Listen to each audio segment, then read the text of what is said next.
हाय guys, नमस्ते and welcome to my channel review और छोकरी। रिव्यू चालू करने से पहले आप आई बटन में क्लिक करके मेरा खादी मौरी हर्बल पे कोकोनट सैड शैम्पू का रिव्यू भी चेक कर सकते हैं। और अब बढ़ते हैं इस वीडियो के टुवर्ड्स जो है पैराबेन और सल्फेट्स के बारे में। अब बात करते हैं ये कहानी के विलेन की, जो है पैराबेन और सल्फेट या हार्मफुल केमिकल्स जो हम लोग उसको कहते हैं। तो इस खादी कोकोनट शैम्पू में there is no paraben at all and there is no SLES, there is no sodium laureth sulphate in this particular product. अब जो हम लोग ने इतना जाना हुआ है कि कंपनियां ये क्लेम्स डाल के बेचती हैं अपने प्रोडक्ट्स को कि no paraben, no sulphates, and paraben and sulphates के नाम से तो लोगों को खौफ ही होने लग गया है। And the minute they see कि इसमें कोई पैराबेन नहीं है, कोई सल्फेट नहीं, they very excited and they think that this product is completely natural, which is great. तो पहले ये जानते हैं कि एक्चुअली में ये दो जो विलेन है जैसे पैराबेन और सल्फेट्स, ये एक्चुअली में क्या डेंजर प्रोवाइड करते हैं, क्या हार्म करते हैं अपने आप को, कितने हद तक हार्म करते हैं और इसको अवॉइड कैसे किया जा सकता है। तो पैराबेन क्या है, व्हाट इज पैराबेन? पैराबेन एक टाइप का प्रिजर्वेटिव है जो आपके ना सिर्फ ब्यूटी कॉस्मेटिक्स में बल्कि आपके पैकेज्ड फूड्स में, नमक में और डिटर्जेंट्स में डलता है। ये इट्स नॉट दैट कि ये सिर्फ ब्यूटी इंडस्ट्री को रिस्ट्रिक्टेड है, ऐसा बिल्कुल भी नहीं है। दिस प्रिजर्वेटिव जो है ये आपके शेल्फ लाइफ, आपके प्रोडक्ट की शेल्फ लाइफ को बढ़ाने में हेल्प करता है। ओके, जैसे फॉर एग्जाम्पल इस शैम्पू की बात ले लेते हैं। जैसे इस प्रोडक्ट में there is no paraben, okay, but इस प्रोडक्ट का जो लाइफ है वो 3 इयर्स का है। 3 इयर्स का इसका एक्सपायरी डेट है। 3 इयर्स तक अगर इसकी एक्सपायरी डेट है तो ऐसा नहीं हो सकता कि इस पर्टिकुलर शैम्पू में किसी भी टाइप का प्रिजर्वेटिव या किसी भी टाइप का केमिकल यूज़ नहीं किया गया है। डेफिनेटली यूज़ किया गया है, एक कम प्रपोर्शन में यूज़ किया गया है, लेकिन किया गया है तभी जाके इस प्रोडक्ट को आप 3 इयर्स तक सस्टेन कर सकते हैं। नहीं तो अगर ये प्रोडक्ट बिल्कुल प्योर है, नेचुरल इंग्रेडिएंट्स है, इसमें कोई भी प्रिजर्वेटिव या केमिकल्स नहीं है, तो ये प्रोडक्ट 1 महीने से भी ज़्यादा आपके साथ में चल नहीं पाएगा, सस्टेन ही नहीं कर पाएगा ये मोर देन 1 मंथ। तो कहने का मतलब ये है कि of course it is great अगर आप एक प्रोडक्ट में पैराबेन को अवॉइड करते हैं, पैराबेन फ्री प्रोडक्ट्स को परचेज करते हैं। It's great, you are taking care of your self, you are taking care कि आपके स्किन या हेयर में कोई हार्मफुल केमिकल्स ना जाएं। लेकिन ये भी समझना ज़रूरी है कि उसमें थोड़ा अमाउंट ऑफ, थोड़ा परसेंटेज ऑफ कोई और ऑल्टरनेटिव केमिकल या प्रिजर्वेटिव डेफिनेटली यूज़ किया गया है सो दैट इस प्रोडक्ट की शेल्फ लाइफ बनी रहे। ओके, और ये भी समझते हैं कि पैराबेन को इतना विलेन क्यों माना जाता है और उसका इतना नाम बदनाम क्यों है इस पूरे स्किन केयर और पर्सनल केयर के इंडस्ट्री में। That is because there is a story जहाँ पर एक लेडी को ब्रेस्ट कैंसर हुआ था। उसके जो बॉडी थी उसमें ये टॉक्सिन्स फाइंड किए थे, पैराबेन के टॉक्सिन्स थे, लेकिन कहीं पर भी मेडिकल रिसर्च या साइंस ने इसको प्रूव नहीं किया है, ये कहीं पर भी प्रूव नहीं हुआ है कि पैराबेन्स एक्चुअली कैंसर को ग्रो करते हैं या आपको पैराबेन से कैंसर होता है, वो आपके बॉडी में रह जाता है और इससे आपको कैंसर होता है।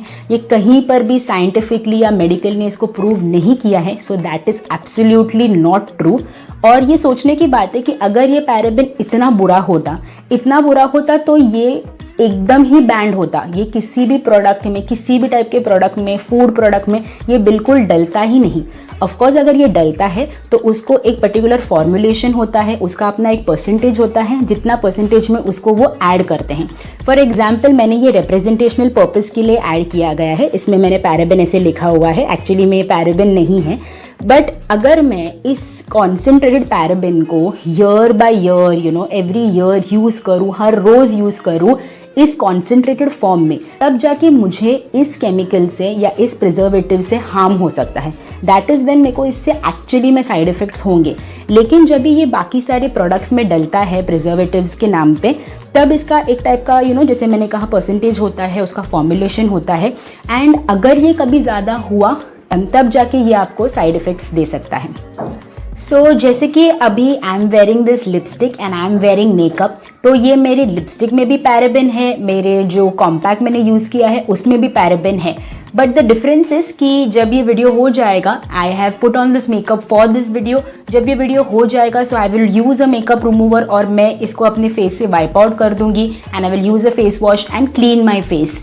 When it becomes a problem is अगर आपके प्रोडक्ट में इसका कॉन्सेंट्रेशन हाई है पैराबेन का या सल्फेट का and you are using this on an everyday basis, जैसे कि आपका फेस वॉश हो या शैम्पू हो, और फॉर दैट मैटर अगर मॉइस्चराइज़र हो, अगर आप उसको इतने कंटिन्यूस तरीके से यूज़ करते हैं, then that kind of products में then it can be harmful to you. आप कितने ड्यूरेशन या कितने टाइम तक यूज़ करते हैं उस केमिकल या प्रिजर्वेटिव को अपने हेयर पे या स्किन पे, that also makes a huge difference.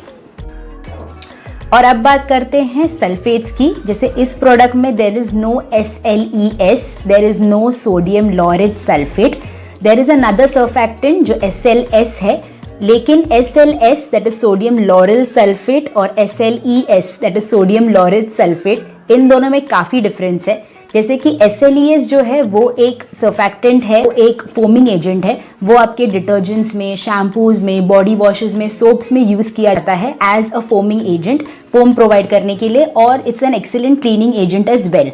इस प्रोडक्ट में SLES नहीं है, दैट इज ग्रेट। और अगर SLES इसमें होता तो वो किस तरीके से हार्मफुल हो सकता है आपके लिए, जैसे रिप्रेजेंटेशनल पर्पसेस के लिए मैंने इस प्रोडक्ट पे ऐसे ही लिख दिया है यहाँ पे सल्फेट्स।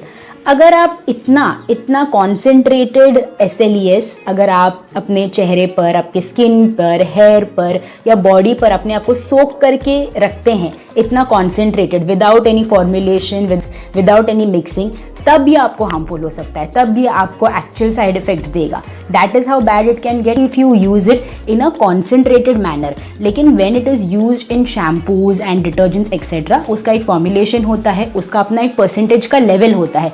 तो अगर ये उस परसेंटेज में ज़्यादा है और ये वो काइंड ऑफ प्रोडक्ट है, आप उसको रोक नहीं सकते हो, you know, like a face wash और a shampoo, you know, you need it every day, they are a part of your essentials, you need to use those products.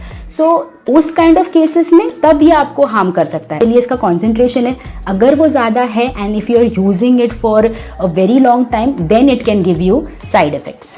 तो अभी आप सोच रहे होंगे कि अब मैंने पैराबिन के बारे में और SLES के बारे में तो एकदम साइंस लेक्चर दे दिया, लेकिन कंक्लूजन क्या है? कंक्लूजन ये है कि येस, आपकी अगर सेंसिटिव स्किन है, आपको अगर हेयर फॉल के इश्यूज़ है तो और ड्राई स्किन है, तो डेफिनेटली आपको harmful chemicals like paraben, SLES, SLS ऐसे सर्फेक्टेंट्स को डेफिनेटली अवॉइड करना चाहिए। लेकिन जब आप इनको अवॉइड करते हैं तब आपको ये जानकारी होना ज़रूरी है कि उस प्रोडक्ट में डेफिनेटली कोई ऑल्टरनेटिव केमिकल या प्रिजर्वेटिव यूज़ किया गया है in a lesser concentration, in a lesser quantity, and that is the reason कि उसकी शेल्फ लाइफ बनी हुई है या 3-4 ईयर्स तक उसकी शेल्फ लाइफ कंटिन्यू हो सकती है। तो मेरा ये वीडियो इन्फॉर्मेटिव लगा, एंटरटेनिंग लगा और मज़ा काफ़ी आया, तो जल्दी से इस वीडियो को लाइक कर दीजिए और अपने फ्रेंड्स और फैमिली के साथ में इसको शेयर कीजिए। मुझे कमेंट करके बताइए अगर आपने इस प्रोडक्ट को पहले यूज़ किया है, या अगर आप इसको यूज़ करना चाहते हैं, या इसका फीडबैक क्या है, या आपको वीडियो कैसे लगा। मुझसे आप कमेंट सेक्शन में डेफिनेटली बात कर सकते हैं। और जब तक मैं आपको एक दूसरे वीडियो के साथ में नहीं मिलती, तब तक मेरे चैनल पर बने रहिए, सुरक्षित रहिए। Thank you for watching. नमस्ते।